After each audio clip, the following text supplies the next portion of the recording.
I'm going to read is something quite different from all you've been hearing. It's actually a humorous story. Anyone who's been involved in medicine knows that humor pervades our day just as much as sadness and tragedy. I can't tell you the stories I've had come in and out of my office.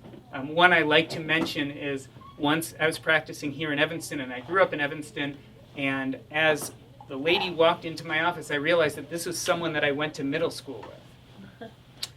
And it's always a funny feeling when someone you walk in, you know them, because A, you're wondering if they'll recognize you, and B, you're praying that they're coming in with a runny nose or sore throat and not something else. This particular patient didn't recognize me, which I guess was good, but unfortunately she was coming in with something else. She was having some itching and burning and pain, and with horror I realized that I was going to have to do a pelvic exam, which was all fine as long as she didn't recognize who I was.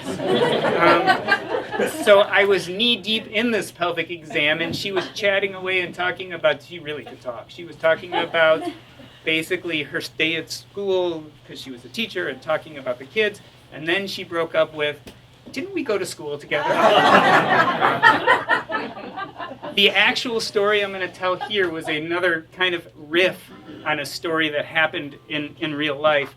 One thing about most of the writing in my book is I've taken many different stories and put them together from different places. Partially so that I don't tell details about people's lives, and also partially to make the stories flow and work. So I did once have a gentleman walk in my office who said, I have a problem, I have a chicken bone stuck down there. And I saw him and I said, it's not a chicken bone, it's probably a hemorrhoid or it's something else. Or, I had this whole conversation, then I examined him and there was a chicken bone, which I dutifully removed, and thankfully he was okay. But as I walked out the door, I noticed that he put his hand on the tray and grabbed the bone and put it in his pocket. So the name of this story, which is a riff on that, is called Sexual Dysfunction and Hearing Loss, a Story. As I this is a little tongue-in-cheek, you'll find that fairly quickly. As I barged into the exam room, I could feel my cape catching on the doorknob as the few strands of hair left on my balding head blew luxuriously in the wind. I halted a moment to catch my breath. Doctor, you must help me. My thoughts raced. Could it be a heart attack, a stroke, hemorrhoids? I strode through the door and sat down on the edge of the chair. I was prepared for just about anything. You see, doctor, it's an emergency. I went to sleep 3 days ago, and when I woke up, I couldn't hear out of my left ear. His mouth twisted as he choked out that last sentence. My keen medical mind surveyed the situation. He was in moderate distress. His head swayed back and forth with each word as if he was trying to position his right ear for better volume control. His brow was damp. His hands shook with excitement and fear. He began to explain the dilemma further, but I lifted my hand dismissively. Quiet, man. I don't need to know such insignificant details. I propped him up on the exam table with one hand as I pulled my trusty otoscope off the wall, and I agilely placed the tip in his left ear. First line, AECD. Second, QSTR. He waited for a moment and confusedly blurted out, What are you saying? Oh, nothing, I replied nonchalantly. I was just reading the eye chart on the other side of your head.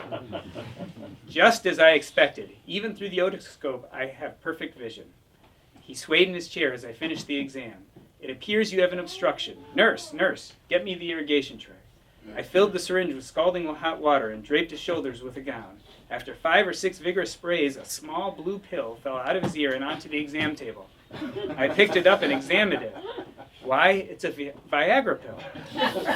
His eyes grew big and his jaw dropped. So that's where it went. I've been looking for that all over. My eyebrows rose quizzically as he fidgeted and blurted out an explanation. You see, Doc, my wife was trying to be all sexy-like and leave a pill on my pillow, but I got so tired I didn't even see it. I lay down on my left side as usual to take a nap. By then I had turned to leave the exam room. There was another life to save behind the next door. Hearing loss is a side effect of Viagra. You better believe I was going to report that as an adverse event to the FDA. Doc, one more thing. He thrust his hand toward me. Can I have the pill back? Those things are expensive. All right. The last piece